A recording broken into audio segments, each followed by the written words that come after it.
Hello everyone, welcome to NEET Preparation Tamil. இன்னைக்கு நம்ம ஒரு முக்கியமான MCQ question பார்க்க போறோம். What is the potential difference between the point A and B of the following circuits னு கொடுத்திருக்காங்க. இதான் அந்த சர்க்யூட். இப்போ பாத்தீங்கன்னா இங்க வந்து இப்படி இருக்க அந்த சர்க்யூட். இங்க வந்து potential difference கண்டுபிடிக்கணும்னா யூசுவலா நமக்கு தெரியும். இந்த எண்ட்ல தான் வந்து மேக்ஸிமமா இருக்கும். இங்க வந்து 10 வோல்ட் இருக்கும். அப்படியே போக போக போக இங்க வந்து 0 ஆயிடும்.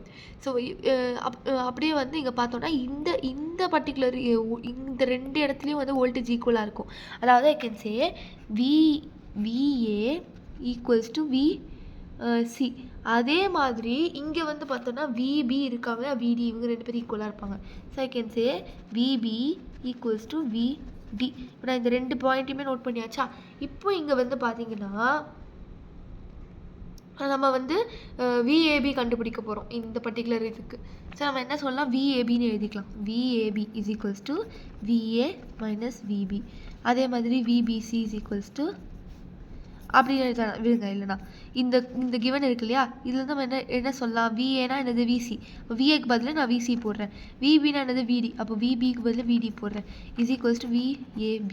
கரெக்டாக நமக்கு VCயோட வேல்யூ தெரியும், VDயோட வேல்யூ தெரியும். ஏன்னா நான் இப்போ தான் உங்களுக்கு ஆல்ரெடி சொன்னேன், இந்த இடத்துல வந்து 10 இருக்கும், இங்கே வந்து 0 ஆகிடும்னு. ஸோ VCயோட வேல்யூ வந்து 10 இருக்கும், VD வந்து 0 ஆகிடும். அப்போ I can say it is 10 minus 0 which is equals to 10 volt. அப்போ ஆன்சர் வந்து it is option A, 10 volt.